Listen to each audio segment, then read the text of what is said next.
Hey there YouTube, Travis here. This video is not about the Honda Express, it's about the bike that might replace the Honda Express. A couple of years ago, you might remember, I had that Clinton 50A moped. You know, I didn't own it very long, and it's probably the bike I regret selling the most. Which is where this thing comes in.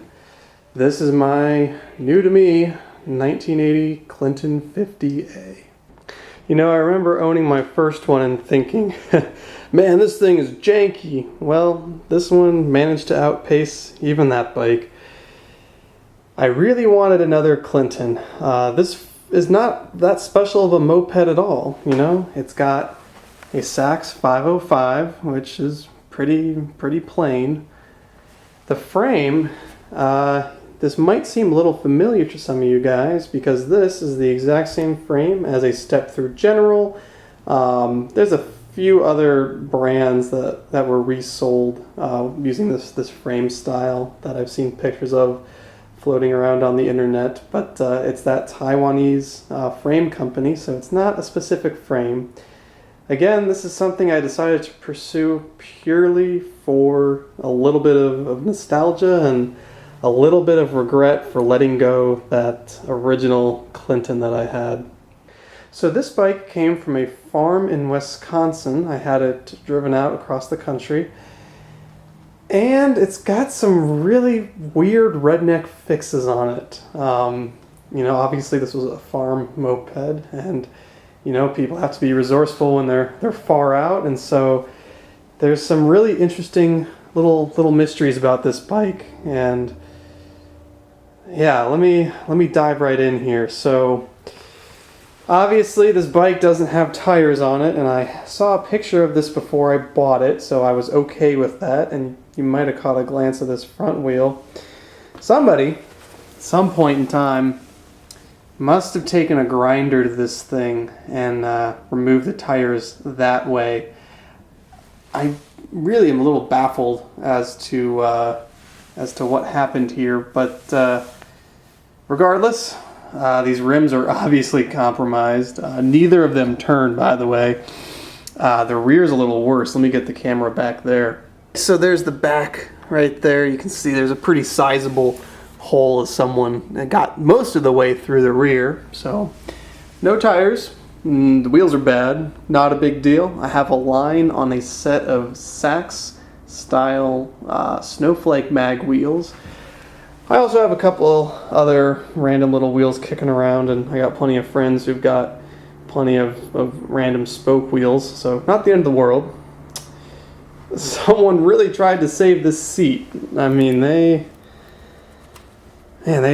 really tried to save it. This is some sort of plastic tape on here. But yeah, that's kind of interesting. As far as other redneck fixes go, this is not factory. Not that I really know of. You'll see the bottom of it down here. This is a big old bolt. Oh my. That's so interesting. I get the key with this one. That's pretty cool. It's currently stuck in there. I'm going to try and get it out as carefully as I can. So that's kind of nice. Someone almost got 1,700 miles out of it. We're 1 mile away before that Speedo broke. The cable broke. Stopped riding it. You know, whatnot. The pieces of metal that are on either side of the headlight here are obviously bent, but the forks appear to be straight. I'll take that. That's a pretty positive thing right there. The tank. It's not the end of the world. There's some surface rust in there, but it's usable. There's that nice smell of varnish in there, so I'll probably give it 1 or 2 flushes and then start it up. But you know, just something about this gets me excited, and it's kind of hard to describe. This is actually kind of a deluxo bike. You know, again, there would have been a battery there, would have been turn signals, and you got this nice Speedo, which is really optimistic, that came on Generals, and of course the other Clinton that I had. So yeah, it's relatively complete as far as I can tell. There's a couple cables missing. The throttle is still here. Taking a look at the motor, that is still the square Bing carb. Love it or hate it, there it is. The original airbox is still intact. And here is the motor. The cable is gone, which is a bit of a bummer because it's specialty for this decomp here. And this motor is, well, it's not gone, but it's not usable. The motor is hard seized. Someone's been into it, so this is going to be another little interesting mystery bike here. Here's the problem when you have a seized engine on a Sachs. This one was sitting in water outside. I'm assuming all the internals are totally rusted. Here's the problem. We cannot remove the cylinder head because, again, this is a one-piece jug. So we cannot remove the cylinder head to put a piece of wood in there and hammer on it. We cannot stick a screwdriver through the spark plug hole because, hey, it's at an angle. So we have to get a little tricky with how we're going to do this. The advice I've been given is to unbolt the jug, pour some sort of caustic penetrant down in the spark plug hole, like diesel, to try and eat away all the rust in the top end, and then really just to grab onto the jug and move it and manipulate it and try and pull it off with my hands. Oh boy, this is not going to be fun. And plus, it's just an A motor. It's not like it's a 505D, which puts out 2.7 horsepower, which is a lot compared to this motor. I've got a lot of spare Sachs parts floating around though, pieces of another engine, so come what may, I've got enough parts to swap out here, but I'd like to see how far I can get with this original motor.